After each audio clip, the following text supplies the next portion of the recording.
Yo guys, what is up? It is MacLeod here today, and I'm going to be showing you guys how to get the Posterizer badge in NBA 2k18 relatively quickly, relatively easy, and I'm going to be telling you all the stuff you really need to know in order to unlock the badge. Now, before we get into this video, I want to give one quick tip in order to posterize people and dunk in order to get in animations. It'll be a lot easier. All you have to do is hold down the right analog stick instead of pressing square. When you go to drive on a player and cram on someone, you do not want to hold square because 9 times out of 10 your guy's going to do a layup. He won't get into an animation. But if you hold down the right analog stick, that's how you do flashy dunks. That's how you get contact dunks. It's just so much easier, and I know a lot of people don't even know that. So that's just one tip I have for you. Hold down the analog stick. Don't press square. Your life will be 10 times easier. But anyway, let's get into the video. Alright, so the first thing you want to do is obviously create your player. As you can see by the title, this tutorial is centered around point guards and shooting guards, so I will be creating a shooting guard for this video. Now, the easiest way to get Posterizer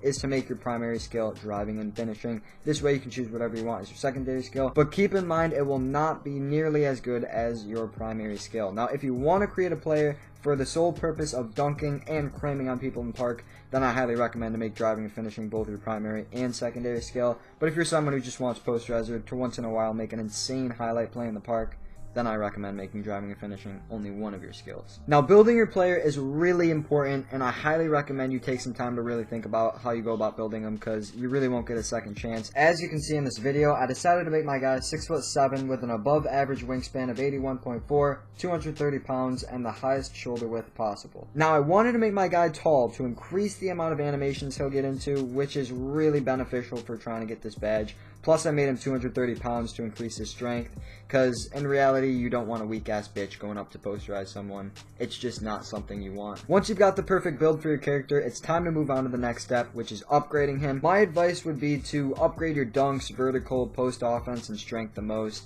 and probably also layups, ball handling, speed, and stamina to create, an overall edge to your player. The only thing you really have to focus on is upgrading your dunks to make sure you have at least an 82 rated driving dunk. One way you can check this is by clicking triangle, going on league stats, stats and standings, player stats, then click the right joystick and press the right trigger until you get to attributes. Once you're on this page, you can view all your attributes for your player, which is something surprisingly a lot of people don't know. But anyway, you do need an 82 driving dunk in order to purchase contact dunk animations, so it's really important to get 82 driving dunk. Finally, moving on to the action, the next step is to buy your animations. For taller characters, I recommend buying more back scratchers, rim grazers, and under basket dunks, because it's just more common to post up with bigger guys. But for smaller point guards, I recommend buying more athletic dunks, leaning slams, and possibly even some player packages like Russell Westbrook. Once you've purchased all the dunks you want, and I do recommend you get a lot because, the more the merrier, you then want to head over to contact dunks and purchase the first 3,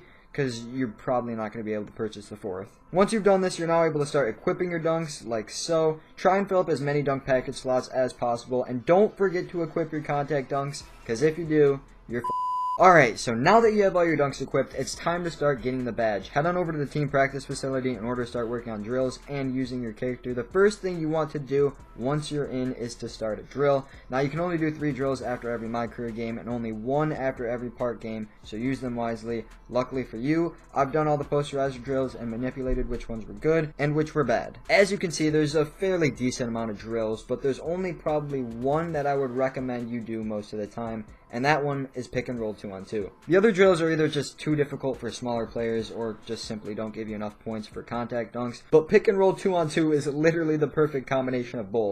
It is great for driving past your defender and getting an animation for loads of points towards the badge itself, and it will just make your life easier. Now, I know some people do have some trouble with this drill. Sometimes your player just doesn't get into the contact dunk animations, and what I recommend doing is trying out the other drills. Some of them don't really give you as many points, like some only give you 100 points, some give you 200, but this one gives you 400 per contact dunk. But if you're really struggling to get contact dunks, I recommend just trying out the other drills. Maybe you'll find it easier. If you do have a bigger character, another drill that you could do is the regular 2-on-2 or the 1-on-1. The only bad thing about these drills, as I mentioned, they only give you around half the points per contact dunk than the other drill would. And to get into further detail, going through all the drills, I'll tell you how many points per contact dunk each drill will give you. The 1-on-1 full court will give you 98 points per contact dunk. 1-on-1 gives you 158. 2-on-2 gives you 265. Gauntlet offense post gives you around 215. Gauntlet offense top gives you around 225.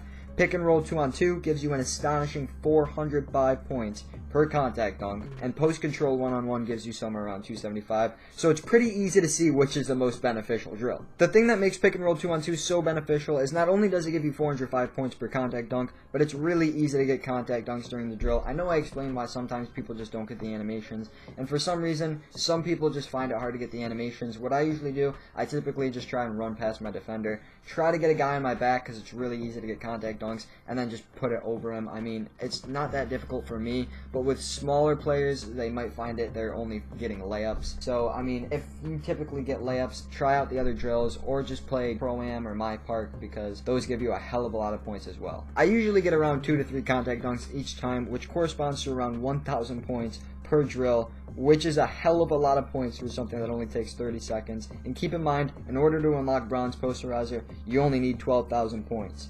So 1,000 points per drill is insane. And as I was mentioning, contact dunks are really easy to get, so even if you do get a dunk, 99% of the time it'll be a contact dunk, because for some reason, 2K have made it ridiculously easy to get contact dunks in this game. You barely need any contact. If someone is behind you and you feel your controller vibrate, 9 times out of 10, you probably got a contact dunk. Now, we all know drills can get really boring, and we all want posterizers so we can just cram on people in Park. So the really good thing about this badge is that playing MyCareer games, Park, and Pro-Am will all give you points towards it, and they will give you a lot of points, especially Pro-Am. Now, getting a contact dunk in Park will give you 400 points. In MyCareer, it'll give you 300, and in Pro-Am, it will give you a whopping 1,200 points for one contact dunk. So in my opinion, it's best to play Pro-Am between drills in order to get the most points, but you know, Pro-Am games are pretty long, so if you just like playing Park, then I recommend playing Park and, you know, getting some points, and then every 3 games, maybe go back and do some drills,